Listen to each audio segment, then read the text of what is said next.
Through the Desert, a game of caravans in the Sahara, a game by Reiner Knizia. Dr. Reiner Knizia. Does he have his PhD in game design? I hope so, because otherwise, what's he doing? Is he with a medical life? doctor? Why would he be making games? Maybe it's his side hustle. Super John over there, Fenny Rob over here. This is the Z-Man version of the game. There are numerous publications of this game, but I can't imagine you need to look any better than this. You've got these beautiful candy pieces, nice hard plastic. The oases look like something from your Army Man set that was in the bag, and you're like, why do I need those in my bag? This game is abstract. The only luck involved is in the setup with the tokens and the way the oases go in. And even then, all the players see it at the start and can adjust how they want. Yeah, it's one of those games. It's, to me, a classic Knizia. Very little luck. There is hidden meanness, area control, blocking. You're moving your caravans. Very simple rules, which again is a good trademark of a nice abstract type game. You're basically placing 2 camels on your turn. You're trying to touch the different oases with your caravans to get bonuses. The longest caravan at the end for each color gets you 10 points. Typical stuff, but it works. To me, this is the kind of game that anyone can play. The only hindrance I think would be is if you're looking for strong theme where you have some story involved. I mean, it does make sense, caravan through the desert, but it could have been, cars or anything. Could have been rope for all I know. Doesn't matter. You're making lines. But the only other thing I can see that someone would have a downside is that the meanness of the game. Fair point. So in a 2-player game, you're constantly battling each other, right? And you know that going into it. 2 players, we're against each other, and anything I do will hurt you. If you were to play multiple players, 4 players, for example, you could be cutting off 3 other people or hindering 3 other people. And some people, when you play, take that kind of thing serious and do not like the meanness of the game. So just be aware, in order for you to win, you've got to prevent someone else from doing something they want to do. So there is a little bit of, we'll call it meanness. I call it gamesmanship. It is what it is. Well, if you look at the board here, you'll see. So you have your color pieces. So John was blue, I was purple. The camels are universal. Anyone can grab them. But the thing is, whoever controls a particular line of that color, so here is mine, then you have his, you cannot attach a green. A green could not go there because it would be shared by both of our caravans, basically. And so that's an illegal move. So you're trying to block people by getting up in their business. And the strategy starts right from the beginning when you're placing out your leaders, because the first thing you do is you place out all of your color pieces. So you're already vying for position early. And there's a combo there because you're trying to get near both the high tokens. You've got their range from 1 to 3. These are points. And also being close enough to these oases so that you can touch them. And the more you can touch, like this one scored 5 here and 5 there and 5 here. Yeah, so one of the great things I like about this game is there are essentially 4 ways to score points. One is getting the little tokens. Right. One is touching an oasis. Quick hit. Yeah, quick hit, I get those points. Touching an oasis. Right. Having the longest caravan.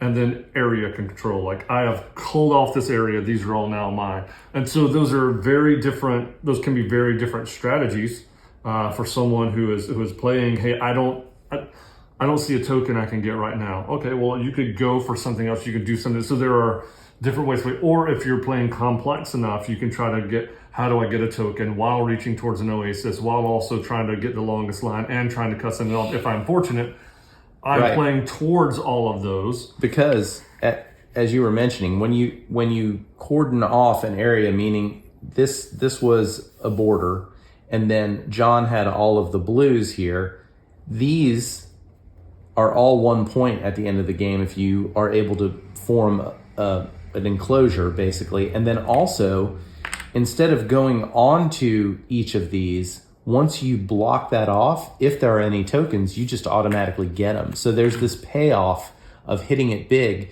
but everyone's trying to do that, and everyone's trying to block other people from doing that if they can.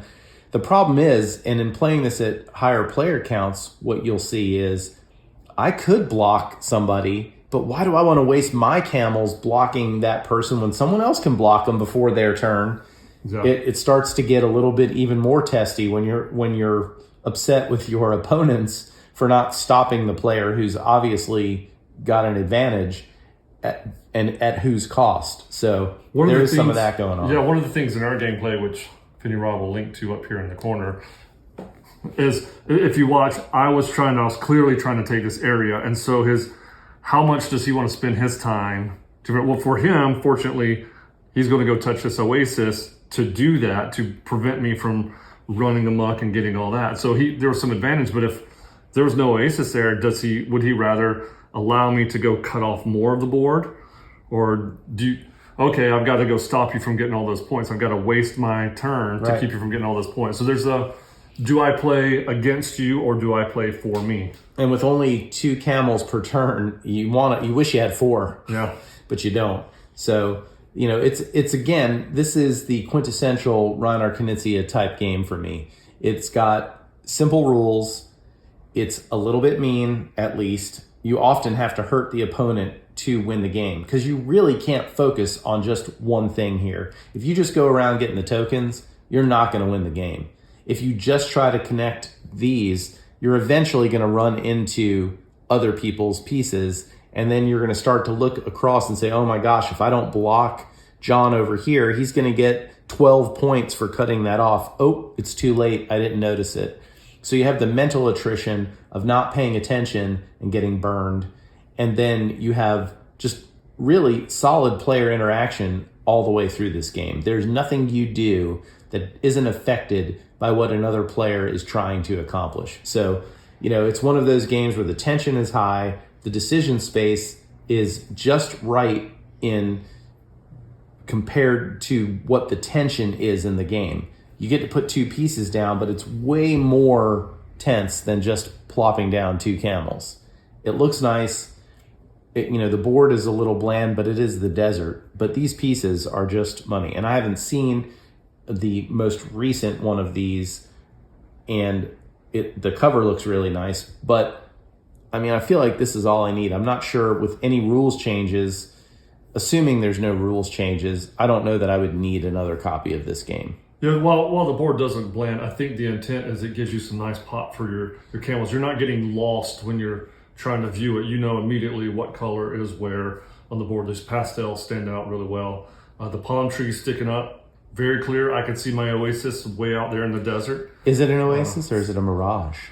We don't know. The other thing I'll say is, even though you're playing against four different areas, is you can lose sight of one of those areas if you're not paying attention. For example, I thought I was going to run away with the game and didn't realize you had so many caravans much longer than that. I forgot about the caravan length, and I barely missed one by 1 point. And oh no, what if I gave up the game there? Right. But it's at some point you take what the game gives you. But if you try to go for one hard strategy and it's cut off, you'll be hosed. So you've got to be flexible as well. So you can't try to play all the strategies. You can't try to play just one strategy. You got to find a happy medium, and that's a Knizia special there. I like it. This is a great game. If I was doing a BGG rating on this, it would be an 8, almost an 8.5 for me, because as an abstract kind of no luck game, this is perfect. It's accessible, but you can definitely dig deep in here and have a very competitive game against seasoned gamers. And it's not as long as you would think when you first set the game out. You're like, oh, this is going to be an hour and a half. No, it's 35, 40 minutes tops. Yeah, at least at 2 players. With more players, you're probably looking at 45 minutes, maybe an hour if people are really thinking. And you do with 2 players, you take some camels out so that it shortens up. But with multiple people, you're going around and everybody's using more camels faster before it comes around. So. And you also control the end of the game, which I always love that about a game, is that you can, in our game, we went out of blues, and you control. You say, man, I can end the game now, but am I going to win? Yep. And you don't want to let it go on too long because you see your opponents having a chance. So I definitely like it when a game gives that opportunity, because you can't really just do everything you want. It just increases the tension of the game, which is Reiner Knizia knows how to create tension in a board game. Yeah, so overall, if we were to be sitting around and with nothing to do and you say, hey, let's play this game real quick, yeah, it's a good game. The only thing is, if you don't enjoy the tension of the game, it's not going to be one of those you enjoy, because the tension exists by virtue of the game. It's going to exist. So if you like one, just look at the pretty colors and all that. It has pretty colors, but you're gonna feel some of that. I got to be mean. You're going to be uncomfortable. That's fair. But we enjoy uncomfortable in our games oftentimes. So just keep that in mind if this is a game you're looking at. Anything else? That's all for me. All right. That is Through the Desert, Reiner Knizia. Thank you for watching. Please like this video and subscribe to the channel.